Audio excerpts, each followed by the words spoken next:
नहीं NGO start किए ना, अब आप देखें माशाल्लाह से इस एज में भी वो क्या क्या काम कर रही है। हाँ वो बेबी खाला है ना, उनकी बेटी बता रही थी कि वो कभी कभी कॉल करके तुम्हारी अम्मा ने कहती है कि वो कुत्ती पार्टी में आ गई। किट्टी पार्टी अम्मी क्या कह सकते हो, एक ही बात है, ये कह लो वो कह लो। मैंने आपसे कहा था ना ताबीज के बगैर आना ठीक नहीं है। और एक आप है जिनों के साथ डीले कर रही थी आप। रहने दे फरीदा आंटी, मुझे तो आपकी भी फिक्र हो रही है, आपने भी तावीज नहीं पहना हुआ। मेरी फिक्र करने की जरूरत नहीं है। हाजिर की ताकत को अंडर एस्टिमेट ना करें। मुझे कुछ नहीं होना। तुम्हें पता मेरी सास मुझे कहा करती थी कि मैं तो खुद बहुत बड़ी चुड़ैल हूँ। छोड़ो तुम बताओ, यहाँ पे सब ठीक रहा? जीशान का एक्सीडेंट हो गया। बच गया ना? जी जी। चलो शुक्र। तो सिर्फ हेल्प करना चाह रहे थे। या किसी को तो कहते हैं दूसरे के गम को अपना गम समझना, दूसरे के प्रॉब्लम को अपना प्रॉब्लम समझना। हम तो समझते थे कि तुम लोग हमें इस घर का फर्द समझते हो, लेकिन नहीं, हम तो गैर ही थे। गैर हमेशा गैर ही होता है। नादिया, इस घर से हम जाएंगे ना तो वापस नहीं आएंगे। माँ आप हम दोनों का नाम साथ क्यों मिला रही हैं? सुहेल आपका बेटा है, वैसे भी आप ही की परवरिश है। बेटा मैंने तो एक सादतमंद बेटा पाल पोस कर तुम्हारे हवाले किया था। ये यूं काम करता हुआ रोबोट तो तुमसे शादी करने के बाद बना है। इन्होंने ये डील की थी कि पहेलियां सॉल्व करके जो हथियार मिलेगा ना वो ये जाके आजर को दे देंगी, ताकि तुम्हारी शादी खुशी से ना हो सके और इनकी बेटी की शादी तुमसे हो जाए। इनको कुछ भी नहीं याद, पे जिन चढ़ गया था। मम्मा आप बताएं, आपको कुछ याद? मुझे कुछ याद नहीं। हाँ? कौन मामा?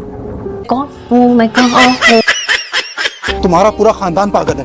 तो जान क्यों छुड़वा रहे हैं हम पागलों से? ढीठ क्यों बने हुए हो? भाई नादिया पूरी हवेली में कहीं नहीं है। हो सकता है हवेली से बाहर गई हो। अच्छा तो फिर हवेली का सारा कीमती साजो सामान चेक कर लो भाई। क्या हो गया असद? नादिया चोर नहीं है। अच्छा वो दम वाला कीमा बचा है क्या? मैं अभी गर्म करके लेकर आती हूँ।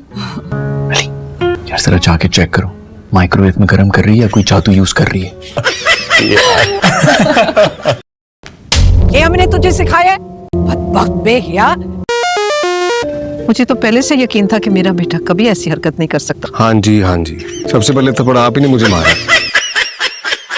मैंने पूरा वक्त लगाकर आपके लिए ऑमलेट और पराठा बनाया है, इसे खा लें प्लीज। ये बिल्कुल ऑर्गेनिक है। पता नहीं कौन से तिलिस्मी जानवर के नाजायज अंडे हैं ये, मुझे नहीं खाना भाई। मुर्गी के अंडे हैं, मैंने खुद खा के देखा है, बहुत मजे का है। नारा भाभी ने प्रॉमिस किया है कि वो मुझे नमाज पढ़ना सिखाएंगी। अच्छा ये तो नेकी का सवाब का काम है।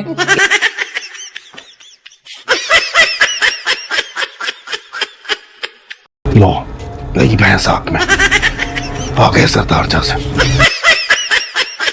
आजर इतनी हसीन लग रही थी मेरी बहन, बिल्कुल चुड़ैलों की ऐश्वर्या राय लग रही थी। पंडाल में मर्द जन्नात का नाच शुरू होने वाला है। चलो ना आजर। तुम जाओ मैं आता हूँ। नादिर दरवाजा खोलो।